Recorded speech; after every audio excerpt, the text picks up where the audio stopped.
Hello everyone and welcome back to another video. Today Apple released iOS 13.4 Beta 1 week after the GM release of iOS 13.3.1.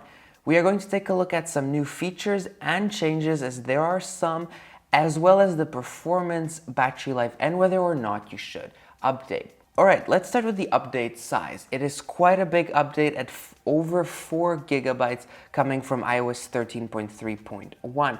The update size will vary, of course, depending on which device you're coming from and which software version as well. So let's go into settings and general and about and click here, and we can see that the build number is 17E5223H. So if we go a little bit lower, we can see that the modem firmware has been updated from 1.04.06 in 13.3.1 to 1.05.23, and that's a really big update. So of course, if you had any connectivity issues, they should be fixed or at least resolved in one way or another. Let's look at the changes and features. So the first big change is here in the Files app. If we go into the Files app and we select a folder that we want to share, then we are able to do so now.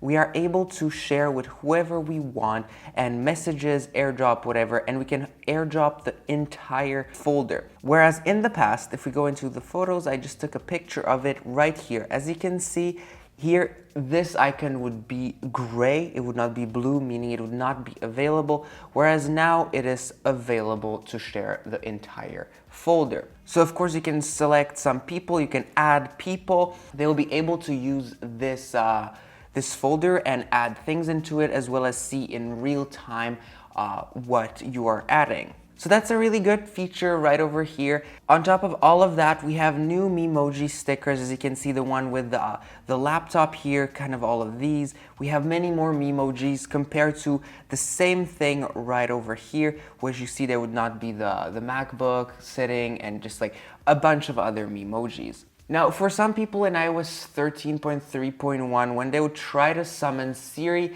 they would not be able to process a request through Apple Music, so it would just keep saying like, I'm on it or something like that, but now it should be working. Now, on the topic of the Mac a little bit, you are now able to download apps that you have downloaded here. So all the apps that you download on the App Store on your phone or your iPad, you will now be able to download them on the Mac without further purchase.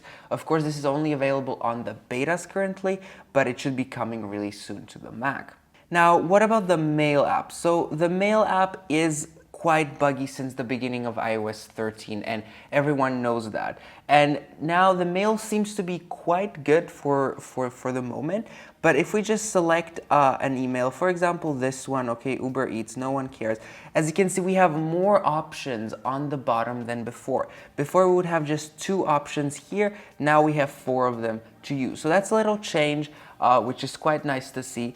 But another problem that many people experienced is from basically they would have to go into the Mail app to refresh their emails instead of it refreshing by itself in the background, which would be quite annoying for people who rely on emails a lot.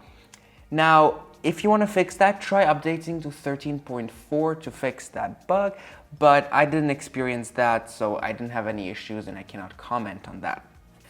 One feature that is not 13.4 related is the Google Translate app, which now works in dark mode. So if you go change this system-wide, you want to have light mode, it's going to change to light mode. However, if you want dark mode, it will automatically enable if you have the sunset to sunrise, or you can just enable it by yourself for the full day.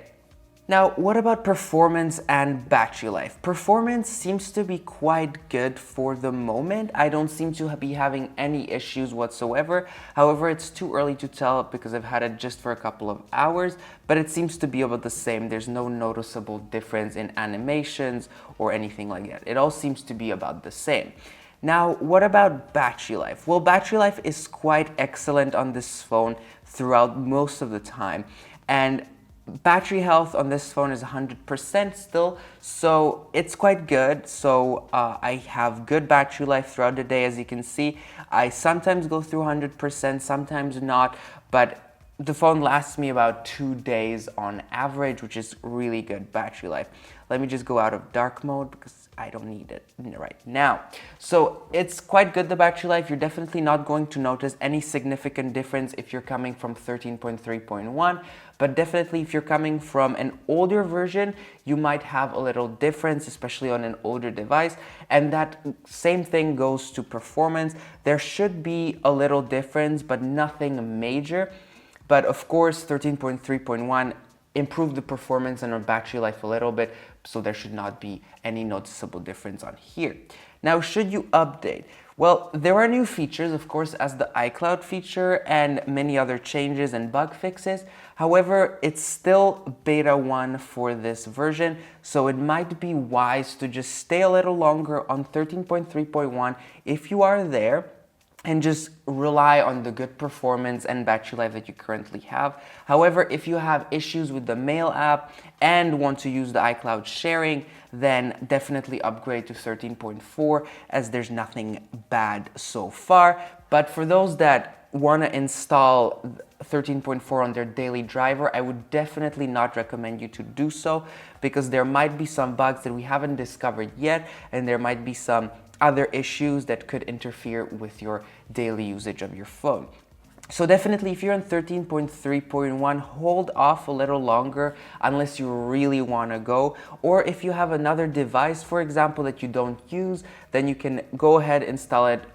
You can go ahead and install 13.4 on that older device and test it out and play around with it. However, until then, on your daily driver, you should always remain with a stable build that has been tested and is like a GM release. That's what I would recommend. Or at least if you want to go to the daily driver, then definitely try to wait a little longer, maybe until like beta 2 or 3. All right, well, this is the end of the video. I hope you enjoyed this video. If you did, then please do leave a like down below, as it helps me out tremendously. And also don't forget to subscribe, because that helps me even more. Also, if you forgot to watch my previous video, then please click the card shown in the corner up there and please go watch it. Thank you, and I'll see you in my next video. Okay, bye.